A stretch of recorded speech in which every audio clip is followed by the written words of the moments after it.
సరే నిలబడి నేనేమైనా నేర్పించిన వ్యక్తిని కాదా? ఏ రీతిగా ప్రార్థన చేయాలో, ఎలాగ దేవునితో మాట్లాడాలో అనునిత్యం మిమ్మల్ని నడిపించేదానికి నేను ఎప్పటికప్పుడు మీకన్నా ముందే సిద్ధపడి క్రమంలోనికి నడిపిస్తున్నానే. అయినా నీకేమి లేదు, ప్రార్థన మీద ఆసక్తి లేదు, ఇష్టం లేదు నీకు. ఎందుకు వచ్చావంటే సిగ్గు లేకుండా చెప్తాను చూడ, ఏం భయం లేదు. మా పిల్లలకు పెళ్ళిళ్ళు ఇక్కడే అయ్యాయి, చచ్చిపోతే మమ్మల్ని పూడ్చిపెడతారు, లేకపోతే దేవుడు ఎన్నో మేలు చేశాడు కాబట్టి అమ్మో ప్రార్థన పోవాలా అని తూతూ మంత్రంగా వస్తున్నావే కానీ బడికెళ్ళిన పిల్లవాడు చదువు నేర్చుకుని ప్రయోజకుడైనట్టుగా, పనికెళ్ళిన వాడు పనిచేసి కూలి తెచ్చుకున్నట్టుగా, ఉద్యోగానికి వెళ్ళిన వాడు విధి నిర్వహణ చక్కగా నిర్వర్తించి జీతం తెచ్చుకున్నట్టుగా ప్రార్థనా జీవితాన్ని మెరుగుపరుచుకొని పరలోకం పొందుకోవాలన్న తపన నీకు లేదు. అందుకే ఒక్క మాట చెప్పి నేను ముందుకెళ్తా చూడండి.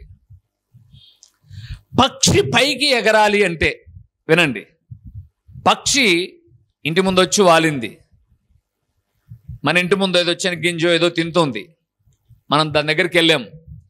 పక్షి మనం దగ్గరికి వెళ్ళగానే రివ్వున పైకి ఎగురుతుంది. పైకి ఎగరడానికి దానికి ఆధారం ఏంటి? రెక్కలు. గుర్తుపెట్టుకోండి, రాసి పెట్టుకోండి బాండ్ పేపర్ మాదిరి. నువ్వు పైకి ఎదగాలి అంటే ఒక రెక్క ప్రార్థన అయి ఉండాలి, ఒక రెక్క దేవుని వాక్యమై ఉండాలి. నువ్వు ఎందుకు ఇంకా అట్లే ఉన్నావు చెప్పమంటావా? అందరూ కష్టపడుతున్నారు, భార్య కష్టపడుతుంది, భర్త కష్టపడుతున్నారు, పిల్లలు కష్టపడుతున్నారు, కుటుంబం అంతా కష్టపడుతున్నారు. వెనక్కి చూసుకుంటే ఏం మిగులుబాట్లేదు. 128వ కీర్తనలో చెప్పినట్టుగా నీ సంపాదన అంతా ఏమైపోతుంది? చినిగిపోయిన సంచిలో వడ్డీలకు అప్పులకు బతుకంతా ఇంతే. ఎందుకు పైకి రాలని జీవితం? ఏం తక్కువ ఏమైనా కష్టపడుతున్నావా? బ్రహ్మాండం కష్టపడుతున్నావు. కనీసం నీకు సొంత ఇల్లు బాడిగిల్లో ఉంది. ఒక 15,000 సంపాదిస్తున్నావు అనుకో, నేను ఎప్పుడు లెక్కలేస్తా ప్రియులారా. లెక్కల మాస్టర్ కావాల్సింది నేను, దేవుడు వాక్య మాస్టర్ని ఇచ్చాడు. నేను ఎప్పుడు లెక్కలేస్తా. 15,000 సంపాదించు, 15 లక్షలేమొద్దు నెలకు, 15,000 సంపాదించు. ఇంటి బాడిగ ఒక 4,000 పక్కన పెట్టు, కరెంటు బిల్తో సహా. ఎంత మిగిలింది? 11,000 మిగిలింది. ఇంట్లో 4 పిల్లలు ఉన్నారు. ఒక చిన్న మూట బియ్యం తింటారా? తిన్నారనుకుందాం. 2,000 రూపాయలు పెట్టి ఒక చిన్న బియ్యం మూట ప్యాకెట్ కూడా తెచ్చుకో, నెలకు 9,000 ఉంది. 4 వారాలు సండే నాన్ వెజ్ చికెన్ తెచ్చుకొని తిను. 4 2 8, 1,000 రూపాయలు మసాలాలతో కూడా కలిపి 1,000 రూపాయలు పోయింది. ఇంకెంత ఉంది? 4 పిల్లలు దేవుని మందిరానికి క్రమంగా నడుస్తూ కనీసం నెలంతటికి కలిపి మీరు వర్ధిల్లిన దానిలో ఒక 1,000 రూపాయలు కానుక ఇచ్చారు అనుకుందాం. ఇంకెంత ఉంది? 7,000 ఉంది. ఒక 2,000 పాప పేరు మీదనో బాబు పేరు మీదనో ఫిక్స్డ్ చేయండి. ఎంత? 2,000 రూపాయలు. పిల్లలు ఎదిగేసరికి ఈరోజు బుద్ధి లేని గాడిదల మాదిరి ఎట్ట తయారై తెలుసా?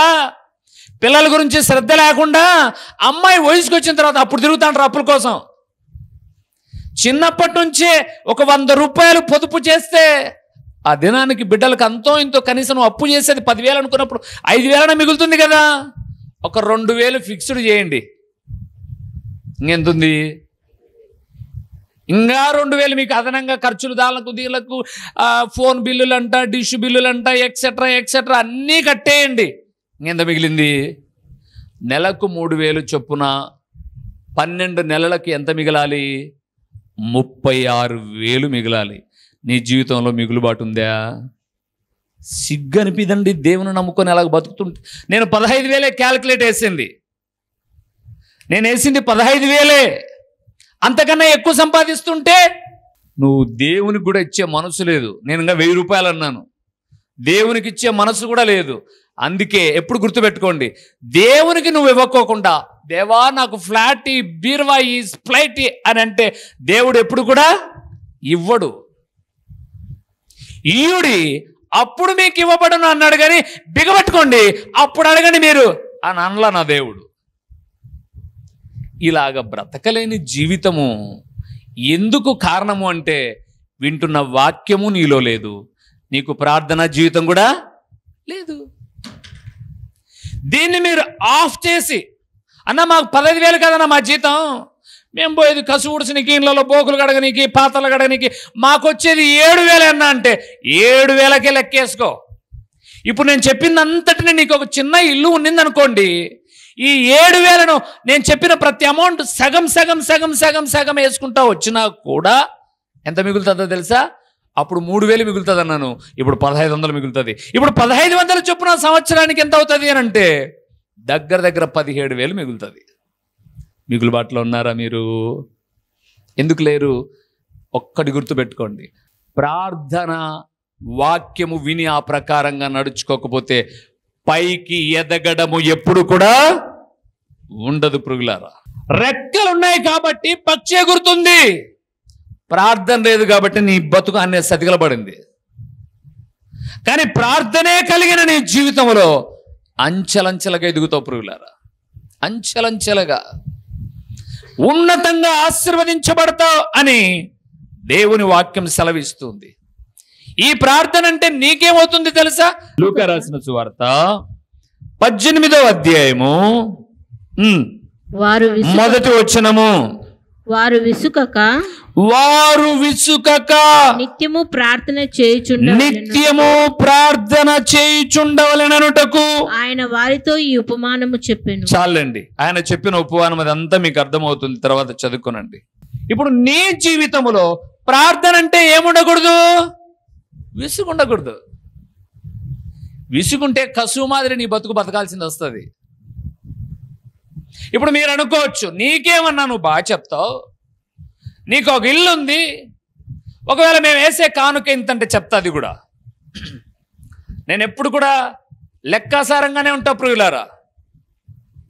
మీరిచ్చే అర్పణలు నేను వెచ్చించే దేవుని సన్నిధానంలో వెచ్చిస్తూ ఉన్నప్పుడు ఏ విషయంలో కూడా ధైర్యంగా చెప్పగలను, అర్పించిన ప్రతి అర్పణ టీవీ పరిచయం కట్టేస్తాను నేను.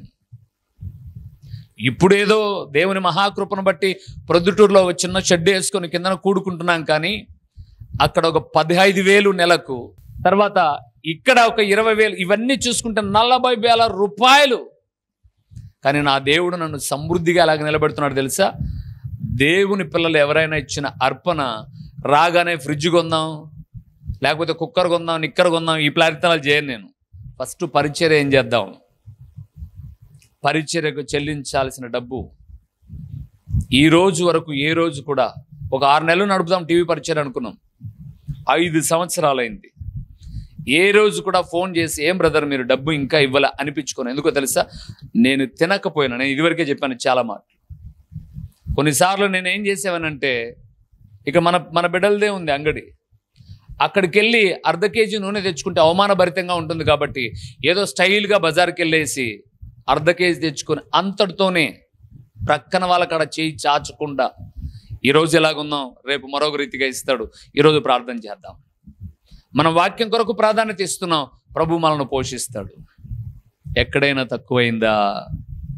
దేవునందు ప్రియులారా, ప్రార్థన అంటే ఏముండకూడదు? విసుగుండకూడదు. ఆయన ఏందబ్బా ప్రతి నెల అంట ప్రార్థన, ప్రతి నెల ప్రార్థన చేయదులే, ఇళ్ళ కాడ కూర్చొని బేకార మాటలు మాట్లాడుకోండి, వ్యర్థమైనవి చూడండి, అవి మీ కుటుంబాలను కడతాయి, మిమ్మల్ని నిలబడతాయా? ఏం నిలబడతాయండి? ప్రార్థన అంటే విసుగు ఉండకూడదండి. చూసారా, ఒకరోజు నేను ఎందుకో ప్రార్థన చేస్తూ ఉదయకాలం నుంచి సాయంకాలం వరకు ప్రార్థన చేసే బిడ్డలు ఉన్నారు, వీళ్ళు ప్రార్థన చేస్తారు ఈ హోల్ నైట్ ప్రేయర్లో అన్నానండి. నెక్స్ట్ వీక్ టపా టపా టపా టపా అని 4 వికెట్లు డౌన్ అయ్యాయి. అంటే ఏం చేశారు వీళ్ళు? వద్దులే వద్దు ప్రార్థనకు పోతే. ఆయన ఏం చేయమంటాడు? ఏమండి మా ఇంట్లో బోగులు కడమంటున్నామా, ఇండ్లు తుడచమంటున్నామా, ఏం చేయమంటున్నా? మేము దేవునితో మొరపెట్టండి మీ కుటుంబాలు శపితమైపోయాయంటే ఇంకా నీకు ప్రార్థన లేదు. తెలీదా మీకు ఎలాగున్నాయో? కుటుంబాలు దీవెనకరంగా ఉన్నాయా, ఆశీర్వాదకరంగా ఉన్నాయా? శాపము తాండవిస్తుందే మీ సొంత నిర్ణయాలను బట్టి. మీరు దేవుని సన్నిధిని నిర్లక్ష్యం చేసిన విధానాన్ని బట్టి వెంటాడుతుంది అపవాది. మొరపెట్టవా? దేవుని సన్నిధానంలో గోజాడవా? అందుకే అక్కడే ఉన్నావు నువ్వు. గుర్తుపెట్టుకోండి, మీరు పైకి ఎదగాలి అంటే 2 ప్రియులారా, 1 విన్న వాక్య ప్రకారంగా నడుచుకోవాలి, 2వది ప్రార్థనా జీవితాన్ని కలిగి ఉండాలి. పక్షి పైకి ఎగిరినట్టుగా దినదినం దినదినం దినదినం పైకి దినదినం పైకి ఎదుగుతాం. ఈరోజు చాలామంది పిల్లలు ఉన్నారు, చెప్పమంటారా? కరెక్ట్గా మోకాలు లొంగలేరు మీ పిల్లలు. 45 సంవత్సరాలు దాటిపోయాయండి వయసు. ఎన్నో పర్యాయములు వైద్యులు, అయ్యా ఎప్పుడో నువ్వు ఆడుకునేటప్పుడు మోకాలకి ఏదో లోపల ఇన్ఫెక్షన్ అయింది, ఆ చిప్పకు లోపల గీత పడింది, ఇప్పుడు ఆపరేషన్లు ఇవన్నీ వద్దు, మోకాలు లొంగగా చాలన్నాడు. ఈ కాలు ఇట్లే పడిపోయినా పర్లేదు ప్రభు అని మోకరించి ప్రార్థిస్తూ ఉంటే ఈ రోజుకు నీ ఒళ్ళు మోకరించడానికి నీ పిల్లలకు లేదు. ఒక భార్య భర్త వచ్చాను నా దగ్గరికి ప్రార్థనకు. భార్య మంచి ప్రార్థనా పర్రాలు, భర్త అప్పుడప్పుడు భార్య కోసం ప్రార్థనకు వచ్చేవాడు. ఇద్దరు మోకాలంగండి ప్రార్థన చేస్తానన్నాను. మహా అంటే ప్రార్థన ఎంతసేపు చేసింటా? ఏమది విజ్ఞాపన ప్రార్థన కాదు కదా, నా వ్యక్తిగత ప్రార్థన కాదు కదా. భార్యాభర్తలను వారి పిల్లలను దీవించమని ప్రార్థన చేయమన్నారు. ఇద్దరు మోకాళ్ళు వంగారు, ఇద్దరు తలల మీద చేయబెట్టాను, ప్రార్థన చేస్తున్నాను. ఈ కుడి పక్క చెయ్యి కిందికి పోతుంది, పైకి వస్తుంది, కిందికి పోతుంది. 5 నిమిషాలు ప్రార్థన చేస్తే 4 మాటలు కిందికి వంకుంటాడు, పైకి లేస్తాడు, కిందికి వంకుంటాడు, పైకి లేస్తాడు. ఈయనకి ఏం అలవాటు లేదు, మోకాల అనుభవం లేదు. ఆమె నిటారుగా నిలబడుకున్నది ప్రార్థనలో, అలాగే ఉంది. ఈ చేయి కదల్లా, ఇది ఇట్లే ఉంది. ఈ చేయి మాత్రం ఒకవేళ ఎదుగు అక్కడ పెద్దోళ్ళు ఉన్నారు చూడండి, వయస్సు లేదా శరీరం సహకరించలే, వేరే వయసు, పట్టుమని 20 సంవత్సరాల వయసు కూడా లేవు మీ పిల్లలకు, 15-16 ఏళ్ళు కూడా లేవు. మోకాలంగమంటే మోకాలంగలేని ప్రార్థన చేయాలని ప్రార్థన చేస్తున్నారంటే ఎవరి కోసం వస్తున్నారు ప్రార్థన కోళ్ళు? అమ్మ నాయన కోసం వస్తున్నారు. ఒక వయసు వచ్చి పక్కన భార్య వచ్చిన తర్వాత ప్రార్థన కావాలంటే మేము రాగానే అంటారు. ప్రార్థన అంటే విసుగు. ఇంకా దౌర్భాగ్యం ఏంటో చెప్పమంటారా? నేను ఎప్పుడో చెప్పాను, మీరందరూ చక్కగా ప్రార్థనా జీవితాన్ని పెంపొందించుకోండి అని చైన్ ప్రేయర్ పెట్టాం. చైన్ ప్రేయర్ పెట్టినప్పుడు ఏం చెప్పాం? చక్క ఒక పాట పాడుకోండి, ఒక అధ్యాయం బైబిల్ చదువుకోండి, లేదా 2 అధ్యాయాలు బైబిల్ చదువుకోండి, క్రమంగా ఒక 2 అధ్యాయాలు బైబిల్ చదువుకోనండి. 5 నిమిషాలు పాడడానికి, 10 నిమిషాలు బైబిల్ చదవడానికి, 15 నిమిషాలు అయిపోయింది. 5 నిమిషాల ముందే వచ్చి డోర్ కొడతారు, ఇంకా 40 నిమిషాలు మిగిలింది. 40 నిమిషాలైనా ప్రార్థన చేసుకోనంటే ఎవర్రా కూని రాగాలని చెప్పి మందిరంలోనికి వస్తే బైబిల్ చదువుకుంటా సగం పాట సగం బైబిలు. అంటే కరెక్ట్గా 40 మినిట్స్ కూడా ప్రార్థన చేసుకోవడంలా. ఇది ఎట్టుందంటే బలవంతంగా నెత్తన బరువు పెట్టి పంపించినట్టుంది. అందుకే జీవితాలు అంతంత మాత్రమే ఉన్నాయి. నేను మరలా చెప్తున్నాను, మా ఇంట్లో పని చేయమని కాదు నేను చెప్తున్నది, ప్రభువునకు ప్రార్థన చేయమని చెప్తున్నాను నేను. ఆ ప్రార్థన అంటే ఏముండకూడదు, విసుకుండకూడదు. నీకు రాదా? మధ్య మధ్యలో కూడికలకు రా. కొంతమంది ఆడబిడ్డలు, కొంతమంది మగపిల్లలు ప్రార్థన చేస్తారు. ఓహో ఇలాగ చేయాలని నేర్చుకో. సమయం దొరికినప్పుడు నువ్వు కూడా చేయి. నెక్స్ట్ సంఘంలో నియామక కూడికలతో పాటు హోల్ నైట్ ప్రేయర్ జరుగుతుంది. ప్రేయర్ జరిగేటప్పుడు ఒకరితో ఒకరు కలిసేటప్పుడు ప్రార్థన చేయి. ధైర్యాన్ని ప్రభువు ఇస్తాడు. ఒకరోజు సంఘంలో అందరితో పాటు నిలిచి ఏం చేయాలి? నువ్వు ప్రార్థన చేయి. సంఘంలో అందరితో పాటు ప్రార్థన. గొంతు ఇంటికాడ దయ్యాలకునేటుంటాయి గొంతు. ఇక్కడ ప్రార్థన చేయమంటే మళ్ళీ దానికి తోడు భూమి కానిచ్చింటారు తలకైట. స్వరం ఎప్పుడైనా గుర్తుపెట్టుకోండి, ఇలాగుంటే ఒకలాగా వస్తుంది, ఇలాగుంటే ఒకలాగా వస్తుంది. భూమి కానిచ్చేసి దానికి పట్టింటారనమాట, దయ్యం పట్టినట్టు. ఏం మొర పెడుతున్నారు? ప్రార్థన పైకి తీసుకువెళ్తుంది పురుగులారా. వేషధారణలుగా ఉండమని చెప్పట్లా నేను, విసుకక. ఇంకొక ప్రార్థన కూడా చెప్పాడు. యాకోబు రాసిన పత్రిక 5వ అధ్యాయము 17వ వచనాన్ని చూడండి పురుగులారా. యాకోబు రాసిన పత్రిక 5వ అధ్యాయము 17వ వచనము. ఏలియా మన వంటి స్వభావము గల మనుషుడే వర్షింపకుండునట్లు అతడు ఆసక్తితో ప్రార్థన అతడు ఎలా చేశాడంట? ప్రార్థన ఆసక్తితో ప్రార్థన చేయగా 3.5 సంవత్సరముల వరకు భూమి మీద వర్షింపలేదు. మళ్ళా 18. అతడు మరలా ప్రార్థన చేయగా ఆకాశము వర్షమిచ్చెను, భూమి తన ఫలము ఇచ్చెను. చాలు. ఏమన్నాడు? ఏలియా మనలాగా కాకుండా 4 చేతులు 6 కాళ్ళు అన్నాడా? మన వంటి స్వభావము గల మనుష్యుడే. ప్రభువా, భయభక్తి లేకుండా బతుకుతున్నారు వీళ్ళు, వర్షం ఈగాకు ప్రభువా అని ప్రార్థన చేశాడు. దేవుడు అంటే భయభక్తి లేదు, తిండి దొరక్కపోతే తెలుస్తుంది ఇలాగ భయం, వర్షం ఈగాకు ప్రభువా అన్నాడు. అంతేనండి. ఒక మనుషుని మొర విని ఎన్ని సంవత్సరాలట అక్కడ? భూమి మీద 3.5 సంవత్సరాలు మంచు కూడా లేదు. ఎంత శక్తివంతమైనది! నువ్వు ప్రార్థన చేయి. నీ బిడ్డల భవిష్యత్తు కొరకు ప్రార్థన చేసుకోవచ్చు. భార్యాభర్తల మీ అన్యోన్యత కొరకు ప్రార్థన చేసుకోవచ్చు. మీ ఆత్మీయత కొరకు ప్రార్థన చేసుకోవచ్చు. నీకు దేవుడిచ్చిన ఇలాంటి శ్రేష్టమైన సంఘము గురించి ప్రార్థన చేయొచ్చు. దైవజనుల కొరకు ప్రార్థన చేయొచ్చు. ఈ ప్రార్థన నీకు ఎక్కడ ప్రారంభిస్తే కొనసాగుతుంది అంటే, ముందు ఎక్కడ ప్రారంభించాలి? ఇంట్లో. కుటుంబ ప్రార్థన లేవు. అందుకే నీ కొడుకు మోకాలు వంగలేకున్నాడు, నీ కూతురు మోకాల మీద నిలబడలేకుంది, నీ భర్త మోకాల మీద నిలబడినా అతి కష్టం మీద ఒక 15 నిమిషాలు కూడా నిలబడలేకున్నాడు. నువ్వైతే అస్సలు నిలబడలేకున్నావు. ఎందుకని? ప్రార్థన లేదు. నేను చెప్తున్నాను ప్రియులారా, దేవుని విషయాలలో ఆసక్తి ఉండాలి. రెండవది ప్రార్థనా జీవితంలో ఆసక్తి. మూడో విషయాన్ని చూద్దామా? 2 కీర్తనల గ్రంథానికి వెళ్దాం. 69వ కీర్తన. కీర్తనల గ్రంథం 69వ కీర్తన 9వ వచనం. నీ ఇంటిని గూర్చిన ఆసక్తి, నీ ఇంటిని గూర్చిన ఆసక్తి నన్ను భక్షించి ఉన్నది. చాలు ప్రియులారా. మూడవది దేని మీద ఆసక్తి ఉండాలట? ఇంటిని గూర్చి. నీ ఇంటిని గూర్చిన ఆసక్తి అన్నాడు. ఏదా ఇల్లు? మందిరమే. యేసుప్రభుల వారు అన్నాడు, గువ్వలు అమ్ముకుంటూ బల్లల మీద రకరకాలైన వ్యాపారాలు చేస్తున్నప్పుడు దేవుని మందిరంలోనికి వచ్చి తాళ్ళను కొరడాల మాదిరిగా చేసి జులిపించి, నా తండ్రి ఇంటిని దొంగల గుహగా చేస్తారా మీరు? నా మందిరము సమస్త జనులకు ప్రార్థనా మందిరం. సొలొమోను ఎక్కడ మోకరించి బలులర్పించి ప్రార్థన చేశాడండి? మందిరం ఎదుట. దావీదు దేని కొరకు ప్రార్థన చేశాడు? మందిరం కొరకు, మందిరంలో ఉండాలని. దావీదు ఒక ప్రార్థన చేస్తాడు చూడండి. ఒక 4 పేపర్లు పైకి తిప్పి 132వ కీర్తనకు రండి. కీర్తనల గ్రంథం 132వ కీర్తన 3-5 వచనాలు చూద్దాం. తర్వాత 11వ వచనాన్ని చూద్దాం.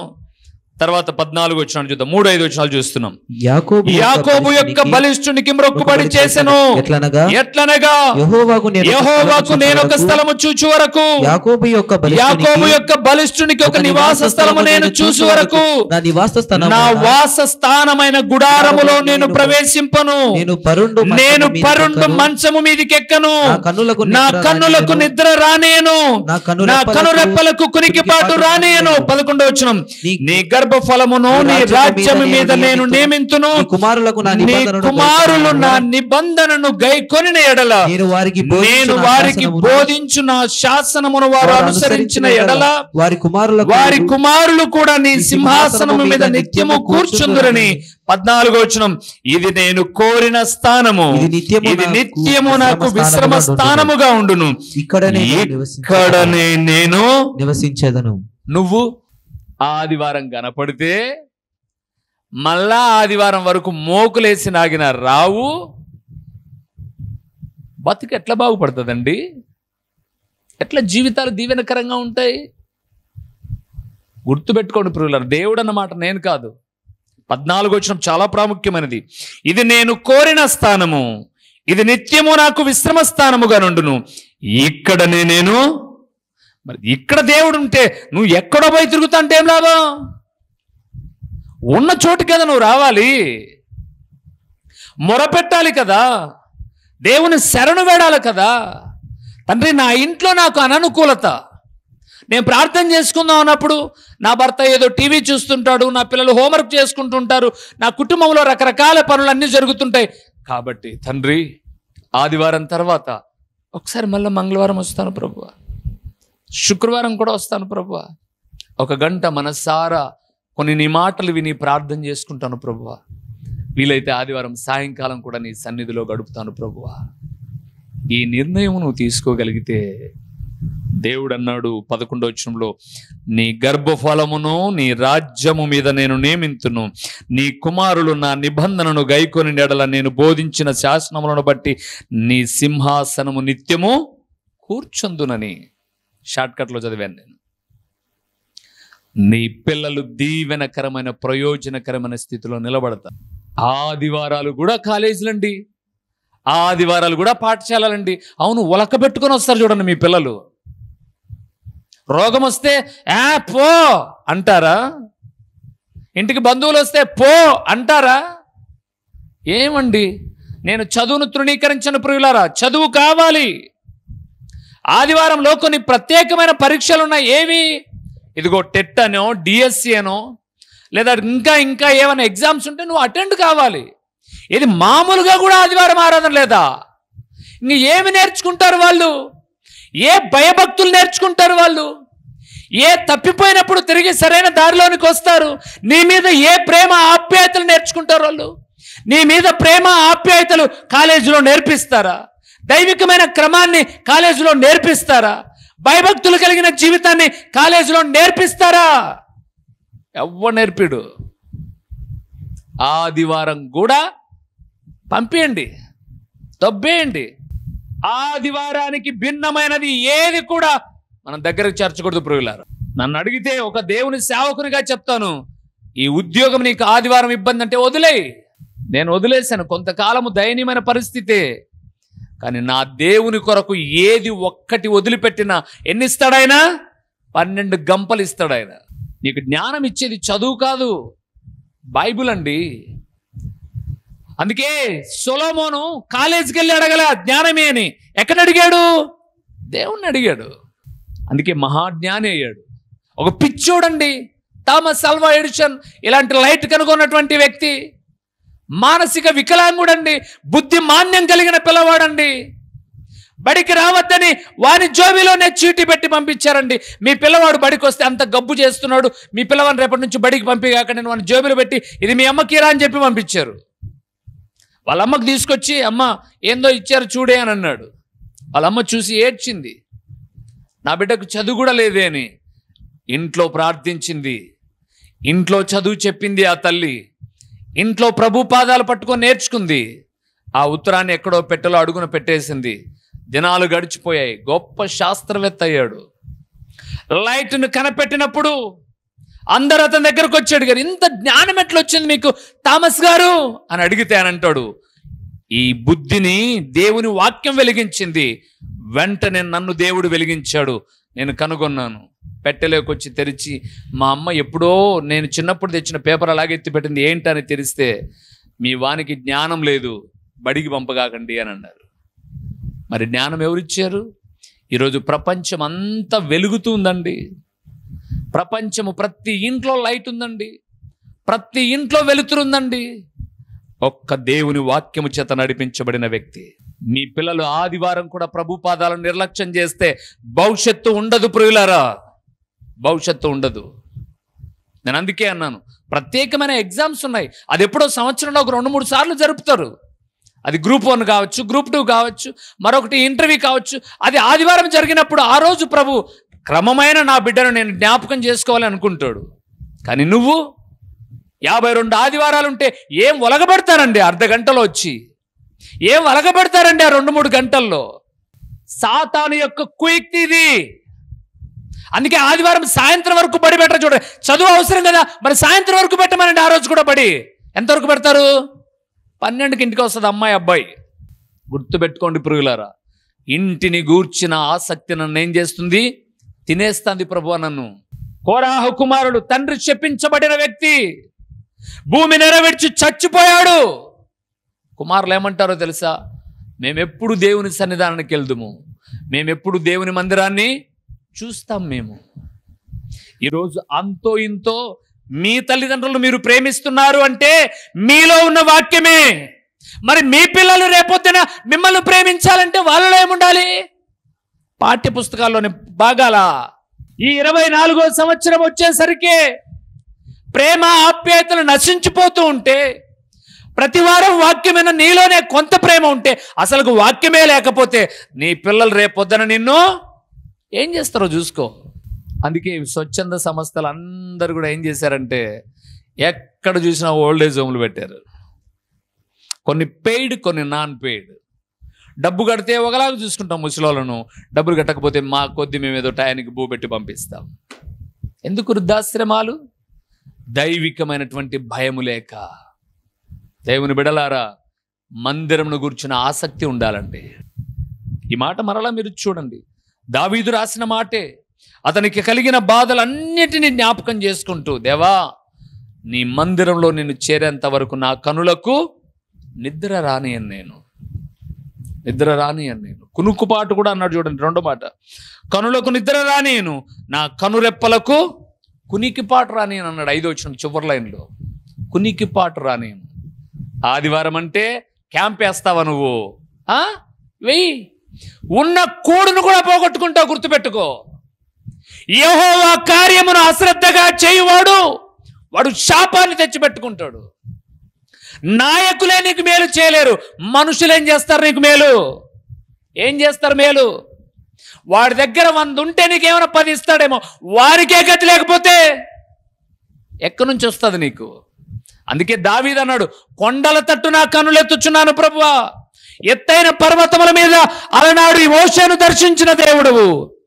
నేను అక్కడ మొరపెడుతున్నాను, నాకు ఎక్కడి నుంచి సహాయం వస్తుంది? యెహోవా వలననే నాకు సహాయము. యెహోవా వలననే సహాయం. సహాయము చేయువాడు, ఆరోగ్యం ఇచ్చువాడు, ఆయుష్నిచ్చువాడు, క్షేమమునిచ్చువాడు దేవుడే. అందుకే కదా మనం చదువుతాం 118వ కీర్తన, మనుషులను నమ్ముకొనుట కంటే, రాజులను నమ్ముకొనుట కంటే, అధికారులను నమ్ముకొనుట కంటే ఎవరిని నమ్ముకోవాలి? ప్రభువైన యేసుక్రీస్తు పేరట దేవుని వాక్య వీక్షకులైన ఆత్మీయులైన మీ అందరికీ నిండు వందనములు తెలియచేయుచున్నానండి. ప్రభువునందు ప్రియులారా, దేవుని మహాకృపను బట్టి ఈ ప్రార్థనా ఛానల్ ద్వారా, యూట్యూబ్ ద్వారా 5 సంవత్సరాలు ఇప్పటిదాకా దేవుని మహాకృపను బట్టి 100 ప్రసంగములు మీకు అందించడానికి ప్రభు సహాయం చేశాడు. ఈ సమయంలో ఒక ప్రాముఖ్యమైన ప్రకటన ఏంటి అనగా, మీరు ఎప్పుడైనా పులివెందుల ప్రాంతానికి, ప్రొద్దుటూరు ప్రాంతానికి వచ్చినా ఈ 2 చోట్ల ఉదయ సాయంకాలపు కూడికలు జరుగుతూ ఉన్నాయి. పులివెందుల ప్రాంతంలో అయితే ప్రతి ఆదివారం ఉదయం 9 గంటల నుంచి 11 వరకు ప్రతి ఆదివారము ప్రభు బల్లారాధన ఉంటుంది. ప్రొద్దుటూరులో కూడా ఉదయకాలము 9 గంటల నుంచి 11 గంటల వరకు ప్రభు బల్లారాధన. తిరిగి ప్రొద్దుటూరులో సాయంకాలం 6:30 గంటల నుంచి 8:30 వరకు సాయంకాలపు సువార్త కూడికలో దేవుని సేవకుడినైన నేను వచ్చి దేవుని వాక్యాన్ని ప్రకటిస్తాను. మీరు ఒకవేళ ఈ ప్రాంతానికి ఎప్పుడైనా వచ్చినా, లేదా మీరు ఈ ప్రొద్దుటూరు పులివెందుల ప్రాంత వాసులైతే దేవుని వాక్యము మాత్రమే ప్రకటిస్తున్న అమూల్యమైన సందేశాలను వినుట కొరకు మిమ్మల్ని ప్రేమతో ఆహ్వానిస్తున్నాను. ఎందుకు మీరు ప్రొద్దుటూరు పరిసర ప్రాంతాలలో ఉన్నవారైతే సాయంకాలపు సువార్త కూడికకు సూపర్ బజార్ రోడ్డులో ఉన్నటువంటి క్రీస్తు ప్రార్థనా గృహానికి మీరు రాకూడదు. మిమ్మల్ని ప్రేమతో ఆహ్వానిస్తూ ఉన్నాను. రండి ప్రియులారా, మీరు నేను కలిసి దేవుని నామాన్ని కనపరుద్దాం. ఒకవేళ పులివెందుల ప్రాంతంలో ఉన్నట్లయితే ఇక్కడికి రండి, ఆ ప్రొద్దుటూరు ప్రాంతంలో ఉన్నైతే అక్కడికి రండి. లేదా మీరు ఈ రెండిటికి మేము దూరంగా ఉన్నాము అనంటే ప్రతిరోజు యూట్యూబ్లో ఒక సందేశం ఉంటుంది, వీక్షించండి, ఆత్మీయమైన మేలులు పొందండి. ప్రభు పేరట మీ అందరికీ నిండు శుభాభివందనములు. మా చిరునామా దైవజనులు బ్రదర్ ఓ రూబేన్ గారు, క్రీస్తు ప్రార్థనా మందిరం, డోర్ నెంబర్ 1-10-386, నగరిగుట్ట, పులివెందుల, కడప జిల్లా. మీ ప్రార్థనా అవసరాల కొరకై సెల్ నంబర్ 9989067409.